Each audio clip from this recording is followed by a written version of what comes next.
Hey everyone, I'm Cary Smith, and I'm sitting here with Cheri Turner, a And CFP professional, and we're both with Client First Capital. And today, Cheri, we're talking about 401ks. mhm, And so, for a lot of people, they're under the belief that if you just max out your 401k, put as much as you can, maybe get some employer match, and you just do everything within that 401k, manage it well, you get to retirement, and you're good to go.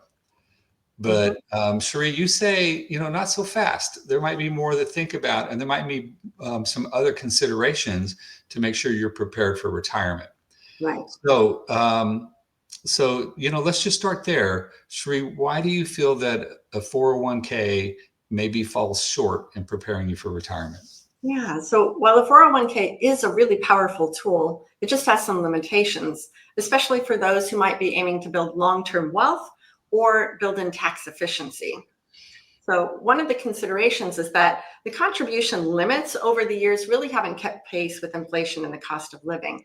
At the current in contribution rates of 23,500 for most individuals, or 31,000 for those with catch-up contributions at 50 and above, um, they really don't provide enough by the time of retirement for a variety of people. Some of these are individuals who might be planning for a long retirement. If perhaps you intend to retire early, say you want to retire at 50, well, that's a lot of years of life left to plan. So, with that contribution limit in your working years, it is somewhat restricted. Another is for those individuals who are part of a solo household. We all know that your rent isn't half as much just because there's only one of you living there. So those individuals, again, are somewhat restricted in the amount that they're able to save and whether that's enough to provide throughout a long retirement. And then another for those individuals who are really looking to maintain a very high standard of living. That savings rate doesn't really provide for true luxuries throughout retirement if people are looking for that level of wealth. Traditional 401k contributions are tax deferred, but what that means is that you're also creating an unknown tax burden in retirement. So it's really important to keep that in mind that it's going to be very difficult to predict. Another factor is that withdrawals are heavily regulated, making flexibility very restricted, especially for those who might be considering early retirement. And then the last consideration is the fact that your investment options in a 401k are quite restricted, usually limited by whatever your plan or your employer is offering. And those aren't always in line with your personal investment strategy. Yeah. So a couple of real thoughts here, real quick, or at least one anyway.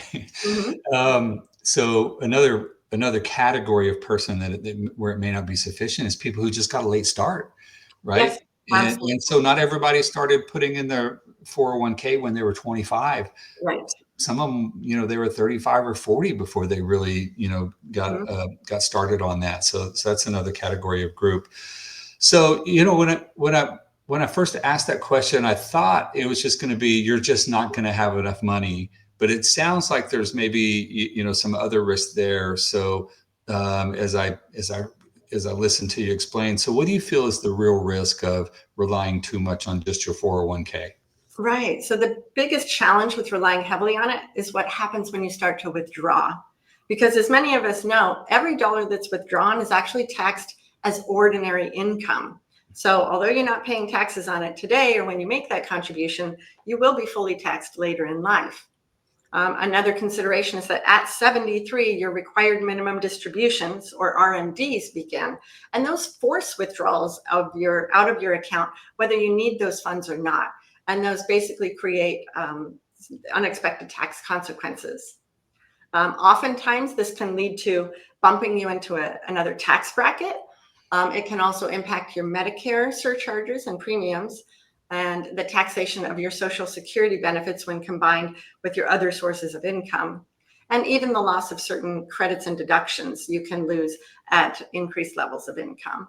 So the key takeaway is to remember that you're not just saving now for growth in retirement, but you're saving for optimal retirement income, which means really optimizing your tax efficiency as well. Okay, that's really good. I can't tell you how many people you and I have talked to that just helping them understand that as you retire, probably taxes are going to be the biggest expense you have in retirement. Right. And so anything you can do to create some conditions so that you can lower that burden is a good idea, but you got to think about it early during your accumulation or your working years. Right. Okay, so Cheri, what are some of the things that you suggest someone do other than just putting into their 401k? Right. So part of the reason that we say your 401k is not enough is because you really want to consider a multi-income source in retirement, a strategy where you have multiple sources of income, where this helps you to balance both your tax treatment and your liquidity. So in essence, you want to ensure that you have a taxable brokerage account. Although these are taxable, they offer flexible access to your funds, unlike retirement accounts, which are often limited. But also they are taxed, but they're taxed at the long-term capital gains rates and not at ordinary income like your IRA or 401k. Another is your Roth IRA or Roth 401ks. Taking advantage of these early on means that your contributions go in and they're able to grow tax-free until retirement. Your withdrawals come out tax-free, and there are no RMDs or required minimum distributions that apply to a Roth account. Another type of account that can be optimized is for those individuals that are eligible, a health savings account. These offer a triple tax advantage where you do get the contribution pre-tax, and then your growth is also tax-free. And then when you remove those funds, they are able to come out tax-free as long as they're used for qualified expenses. So those are really optimal accounts to be able to utilize as well. And then another, obviously, is your traditional 401k or IRA. They do play a role, but they should be used strategically and not exclusively. And one thing to consider with these is that where you do have those, if you see that they are beginning to really grow in size in your lower income years, being able to look and assess whether it might be an optimal year to consider a Roth conversion, repositioning those assets so that they can continue to grow until retirement tax-free and then be eligible for removal tax-free when you need them. Okay, so taxes are the thing that we're trying to avoid. We know we're going to pay them, and we always want to pay what we owe, but we want what we owe to be as small as possible, right? Absolutely. And it takes some good tax strategy and planning for that. So, Cheri, what are some of the steps? What are the actions that that if someone's watching this video, that they should consider taking?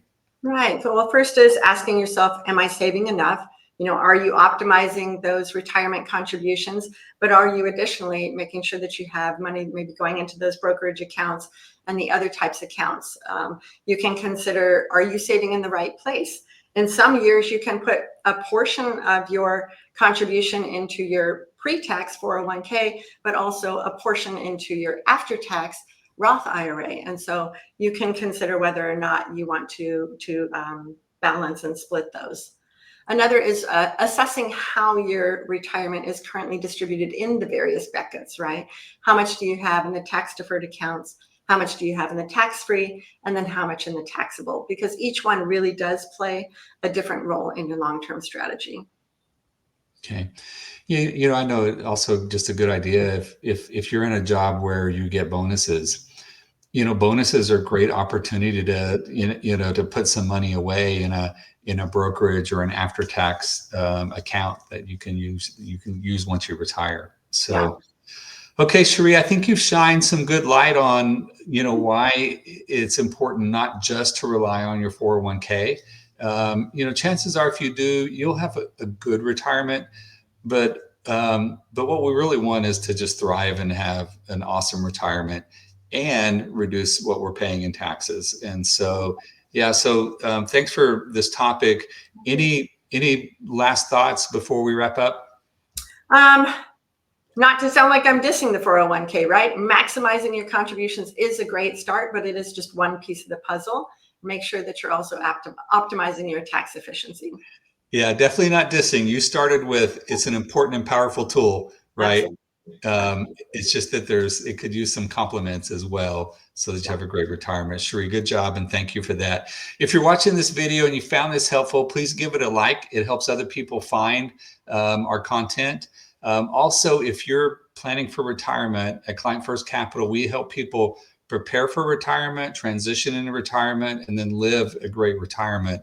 And if you would like a free consultation, just reach out to us. We'd love to spend some time with you and see if we can help you in preparing for retirement or living better in retirement. You can find us at clientfirstcap.com. And from there, you can either give us a call or schedule an appointment with us. We'd love to meet with you. And I appreciate you watching. Cheri, thank you. Thank you, Cary.